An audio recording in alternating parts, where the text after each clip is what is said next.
Alors pour ce premier jour, pas pour ce premier jour, mais pour le partage du astuces, conseils, tips en matière de leadership et pers- euh, croissance personnelle, personal growth. Aujourd'hui, nous allons parler de la loi de l'intentionnalité, qui est la première loi du livre des 15 lois de la croissance, très célèbre livre vendu à plusieurs millions d'exemplaires dans le monde entier, traduit dans plusieurs langues.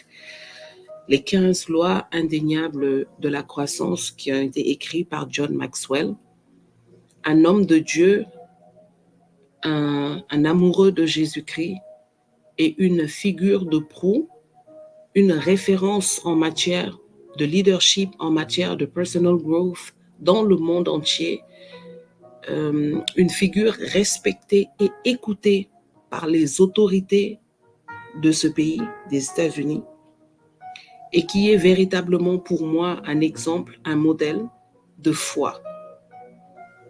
Je veux bénir aussi le Seigneur pour sa vie, parce qu'au travers de lui, on peut voir qu'un chrétien peut réussir de manière significative, sans corruption dans le monde. Un chrétien peut être un serviteur à temps plein et être un leader dans le monde à temps plein. Et je pense d'ailleurs véritablement que c'est à ça que nous sommes appelés lorsque nous devenons chrétiens. Je pense que lorsque le Seigneur nous choisit, puisque quand nous sommes chrétiens, nous ne le faisons pas par nous-mêmes, puisque la parole nous dit que nul ne peut appeler Jésus Seigneur s'il n'est d'abord rempli du Saint-Esprit. Et nous savons que le Saint-Esprit est un don, que le Seigneur a répandu et que des hommes ont accueilli. Et par conséquent, lorsque cette élection est sur notre vie, nous sommes en principe appelés à être la lumière du monde. Et en étant la lumière, nous sommes appelés à être des leaders. Et je bénis le Seigneur pour que des hommes comme lui ont montré qu'ils pouvaient faire un impact positif dans le monde, dans la vie de plusieurs personnes qui ne sont même pas chrétiens, en étant des serviteurs de Dieu à temps plein. Pourquoi a-t-il choisi comme première loi dans ce livre la loi de l'intentionnalité? Il y a 15 autres lois significatives dans ce livre, mais la première est la loi de l'intentionnalité. Et aujourd'hui, je veux partager très brièvement avec vous sur l'importance de cette loi, l'importance de cette notion, de ce concept d'intentionnalité. Comme le nom l'indique, l'intentionnalité, c'est véritablement, selon ma définition très basique, on peut trouver peut-être une définition beaucoup plus appropriée dans les dictionnaires.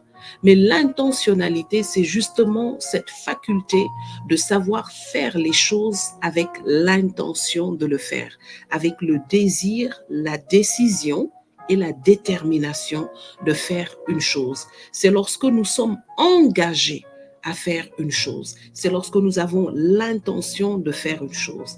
À partir de ce moment, les résultats qui vont sortir de cette décision seront des résultats intentionnels. Et c'est pour ça d'ailleurs que cette loi est très considérée dans toutes les sphères importantes de la vie, aussi bien en entrepreneuriat, dans la justice, parce que dans la justice, les crimes intentionnels sont jugés plus sévèrement. Pourquoi? Parce qu'ils dénotent d'une préparation. Pour dire donc qu'il y a une importance qui est accordée à l'intentionnalité.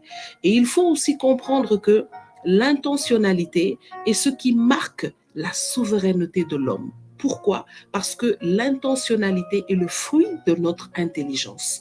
L'intentionnalité est le fruit de notre capacité à réfléchir, à monter quelque chose dans notre esprit et à l'emmener à la réalisation.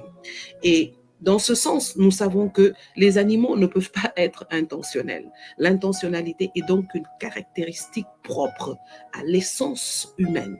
Et lorsqu'elle est propre à l'essence humaine, à ce qui fait de l'homme à cause de son esprit, de la capacité de son esprit à réfléchir, à monter quelque chose et à le réaliser, nous faisons immédiatement référence à l'esprit de Dieu qui nous a été donné.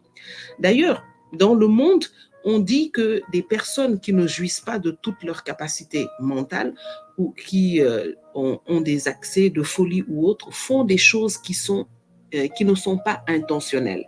C'est-à-dire, elles ne le font pas avec toute la capacité de leur esprit. Pour rappeler donc que l'intentionnalité est une chose qui fait référence au plein fonctionnement, à la capacité maximale, à la capacité positive de notre esprit. Il est donc important de remarquer que si nous ne sommes pas des personnes intentionnelles, nous gaspillons le don de l'esprit. Voici une expression, en tout cas propre à John Maxwell, dans cette loi de l'intentionnalité qu'il dit et sur laquelle j'aimerais vous inviter à méditer tout au long de cette journée. Il dit que la croissance n'est pas quelque chose d'automatique. La croissance est intentionnelle, elle est optionnelle. Lorsque quelque chose est optionnel, c'est que c'est une chose intentionnelle. Ça veut dire que nous faisons le choix conscient de nous y engager. Et il nous rappelle encore une fois combien la croissance personnelle est fondamentale dans tout ce que nous voulons accomplir. Tout ce que nous voulons accomplir. Il y a d'abord l'intentionnalité de la personne à accomplir cela. Nous faisons en fait toutes choses dans notre vie en fonction de comment nous sommes. Et la vérité est que nous allons même à Dieu de la façon dont nous sommes. Une personne immature est immature dans sa relation avec Dieu. Une personne colérique est colérique dans sa relation avec Dieu. Et des passages de l'Écriture peuvent l'attester. Une personne passive l'est dans sa relation avec Dieu et elle le sera dans tout ce qu'elle fera. C'est la raison pour laquelle la croissance personnelle est fondamentale si nous voulons manifester notre plein potentiel, c'est-à-dire vivre l'appel, ce pourquoi Dieu nous a mis sur cette terre.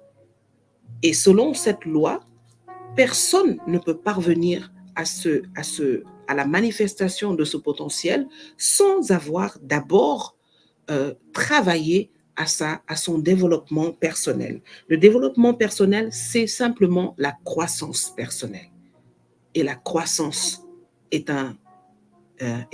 une notion qui découle de notre intentionnalité. Quelqu'un doit analyser sa vie et se rendre compte qu'il ou elle n'est pas au niveau de ce qu'elle ressent, de ce qu'elle voudrait être. Chaque personne a une vision et devrait pouvoir à un moment donné s'évaluer pour se demander à quel niveau suis-je de cette vision. Nous avons tous des choses qui nous attirent, qui nous inspirent et qui nous motivent. Si nous ne pouvons pas réaliser ces choses, c'est que nous ne sommes pas en train de vivre, de libérer, notre potentiel n'est pas en train d'être manifesté. Et la seule manière de manifester son potentiel, c'est d'abord de travailler à sa croissance personnelle. Il ne peut y avoir de percée dans aucun domaine de notre vie si nous-mêmes, nous ne sommes pas transformés. Et Jésus-Christ l'a dit, personne ne peut connaître le royaume s'il n'est pas né de nouveau. Jésus-Christ parlait d'une transformation personnelle, de la capacité à pouvoir vivre, à pouvoir marcher intentionnellement dans l'œuvre de l'Esprit. Et dans cette loi, il va parler des différents gaps, c'est-à-dire de ce qui nous éloigne de cette croissance intentionnelle, de cette croissance personnelle. Il va parler du gap des préjugés, des personnes qui disent oh oui, je vais croître automatiquement quand je vais prendre de l'âge. C'est un préjugé qui est faux, et d'autres qui disent qu'on appelle le gap de je ne sais pas comment grandir. Ceux qui disent je ne sais pas comment faire pour croître, pour grandir, pour être transformé. C'est aussi un préjugé qui est faux et qui nous retient simplement dans l'ignorance et dans une incapacité totale à faire des bonnes choses. Il y a ceux qui pensent que ce n'est pas encore le moment. D'accord, je me dis que c'est surtout quelque chose qu'on retrouve peut-être chez des personnes assez immatures qui se disent qu'elles vont probablement gagner en croissance à un moment donné de leur vie, genre je n'ai pas encore d'enfant, donc je n'ai pas besoin de prendre la vie ici au sérieux tant que ça, ou je n'ai pas encore de travail. Alors c'est aussi un véritable gap, quelque chose qui va nous garder toujours éloignés de la capacité à réaliser notre potentiel.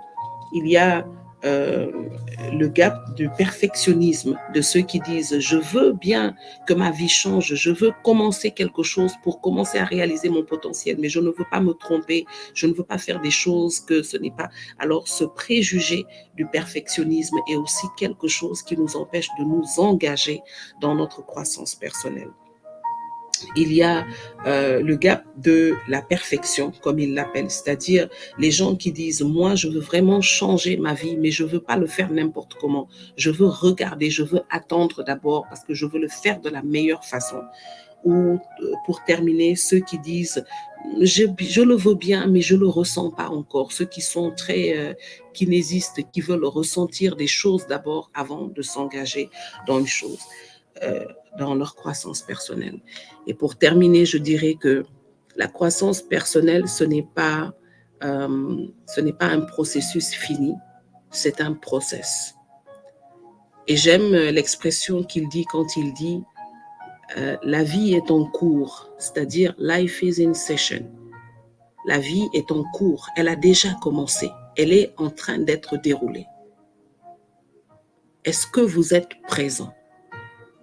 Alors, dans l'expression life is in session, comme pour dire la vie est en cours, c'est une manière de dire que la croissance personnelle n'est pas une fin en soi, c'est un processus qu'il faut vivre.